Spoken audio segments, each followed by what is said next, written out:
Hi everyone, so great news, I finally got my Treal overdrive gears, and I have to give a huge shout out to Mrs. Rabbit for sending me her set of gears that she had ordered on Amazon. Unfortunately, by the time the donation went through from her and I was able to order my set, I had to order them from Treal because Amazon had sold out. So she helped me out so that I could get them a little sooner, and the ones I have coming are going to be sent over her way. So that's awesome. Thank you so much again. And I also got to thank you for sending me these. These are MT Hobbies 3D printed mud tires. And they actually have flex and everything. That's pretty cool. I didn't even know 3D printing could do that, but that's awesome. And these are also MT Hobbies beadlock wheels that are 3D printed. They have a center cap that works with the original wheel nut. I did have to drill them out to get them to work with the millstone wideners, so I'll have a video up here after the install video on the Treal gears, and then the before and after comparison, which isn't the most fair video because as you can see it's kind of wet out here. And before that, the weather was dry when I tested it for the comparison video without the overdrive. So it's a little unfortunate, but I did the best I could considering the weather is kind of random right now. So the link to MT Hobbies I'm going to put in the description below. So if you'd like to contact them on Instagram or Facebook, it'll be down there. Now let's get to the install video here in a minute. I'm going to show you what overdrive is all about real quick. So the reason there's tape on the tires is so that you guys can see this and make out what's going on. So watch the front tire versus the rear tire.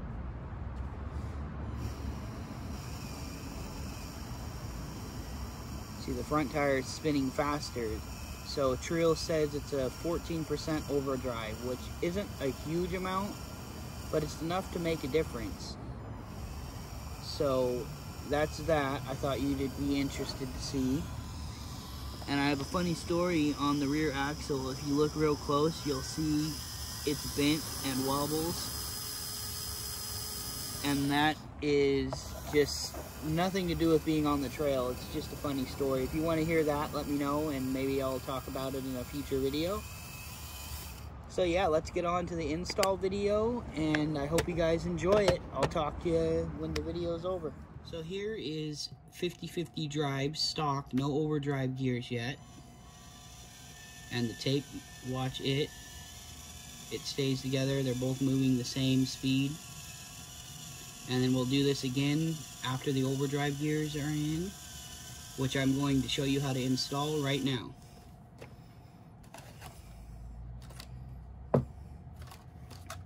So first, of course, turn this off and unplug everything. So you're going to need a 0.05 Allen key, which these come with.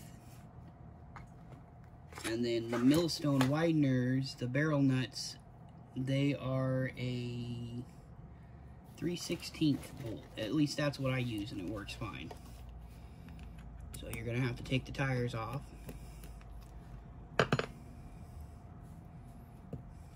I'm going to put this back in here to keep this from falling apart.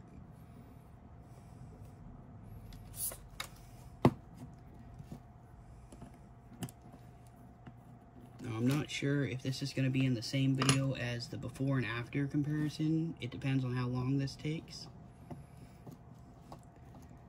So I guess you guys will know when the time comes. Now, we are going to have to take off the knuckles so that we can pull out the drive shafts.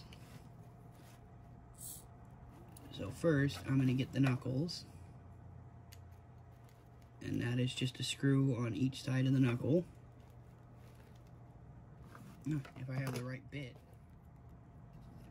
There we go. So yeah, and if you have the brass knuckles like I do, Be careful taking them off because there's a little sleeve on the screw. That's the bushing.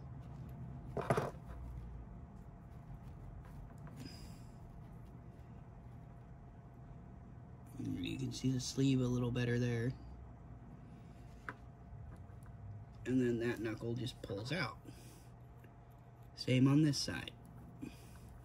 Now the reason you do this is so that you can pull the axle shafts out a little bit in order to get the gears out.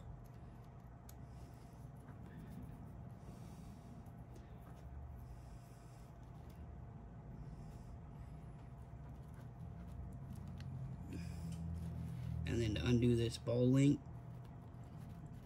just twist and it should pop off. There it goes. Okay, so now we're taking the drive shaft off.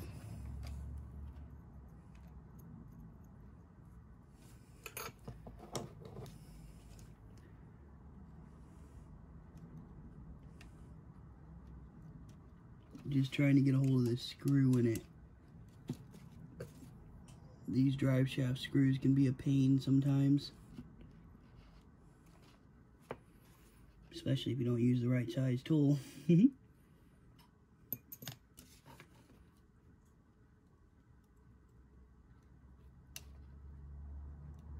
There we go. Okay, so then you can take the drive shaft off. It's a tight fit, but you can do it. Because we're going to need that off of there. Alright, so next we are taking the diff cover off.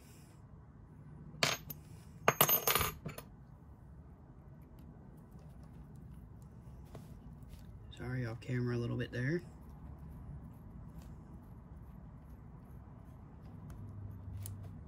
So the two longer screws go up in the top where the servo mount goes, in case you're wondering.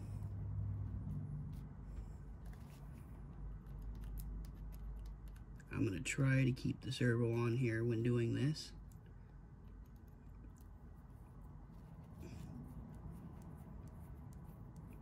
You can see the axle's already coming out. That's good. We need that out of there anyways. Sorry, my big hands are blocking the view a little bit.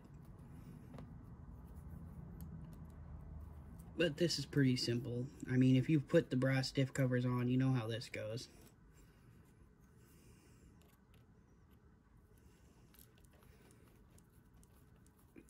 I really need to build myself a little recording area, huh? I just don't have the wood to do it right now. But I do plan on building a little shed in the back to record in and stuff, so keep in mind that is going to be a thing at some point. We've got a little dirt in that one.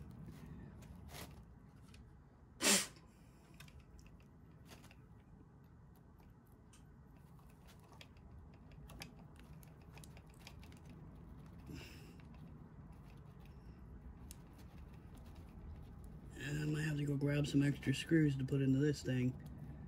I don't like how that come out. Okay, so then simply pull the cover off. Slide these axles out if you can. Might need pliers to get a hold of them, but you don't need to take them out all the way. We just need to pull this gear right here.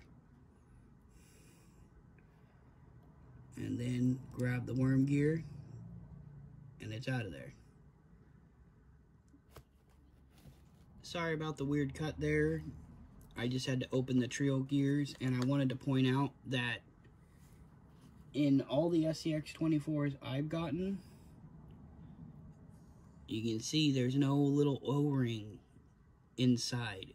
Most of the time I tell people to get rid of those because they tend to break and just cause issues. But for this install, I'm going to go ahead and put those in with it so that we can see how long it lasts. It'll either cause problems or it'll work fine. I don't know. So yeah, let me get these open and we'll get these installed. So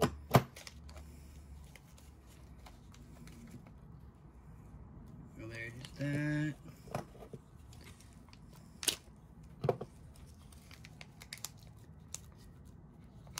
and then the overdrive gear. And I'm sure you'd like to see these next to the stock gear. It's hard to get on camera. So the teeth are a little bit different. Okay, so I had to do the little rubber washer off camera. It's kind of tedious. You got to stretch them onto here if you decide to use them. I'm only doing it to see how long they last. I know they're going to break or have a problem at some point probably. And then we want to get the bearing on here.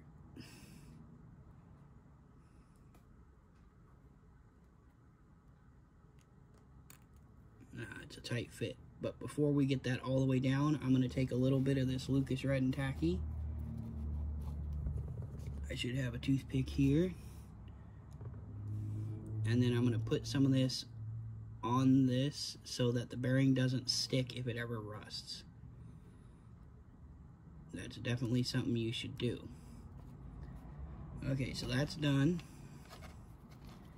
Now it's as simple as sliding it back into the case.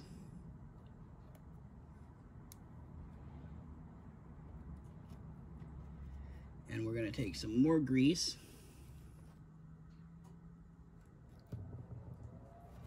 Keep in mind, it doesn't take a ton. And I'm just going to coat this worm gear. Actually, I'm actually going to pull it out to do that.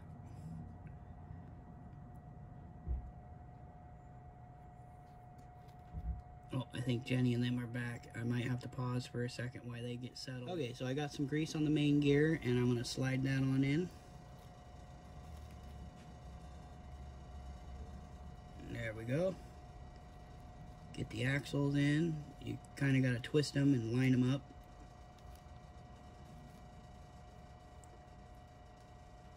They'll pop in there eventually.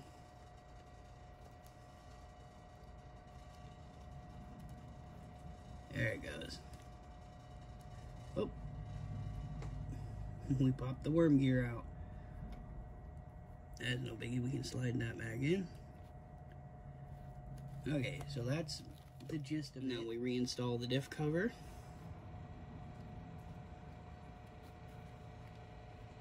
And just put it all back together the way it come apart. I'm going to do that off camera and then I'll show you the difference. Okay, so I got it back together and now you can see the front end moves a little quicker than the rear. So I hope you all enjoyed the install video. It's not the greatest video in the world. I don't have the greatest lighting or a really good spot to film or anything for stuff like that yet. But I hope it helps someone out there who might not know how to go about doing that. And if you're curious, the rubber washers, I only put one in and it's on the front that goes against the diff cover. So you know what I did there. And yeah, that's pretty much it. And also, if there were gears available, that's how you would replace the gears in the axle too. Unfortunately, you have to buy an entire axle. If you blow out the gears or you happen to break an axle shaft and you don't want to get wider shafts, that's just how it is right now. But it's only 25 bucks or so to replace the whole axle housing. Not really that bad. So yeah, I hope you all enjoyed this video and I'll talk to you all in the next one. As always, don't forget to like and subscribe. It really helps the channel out more than you know.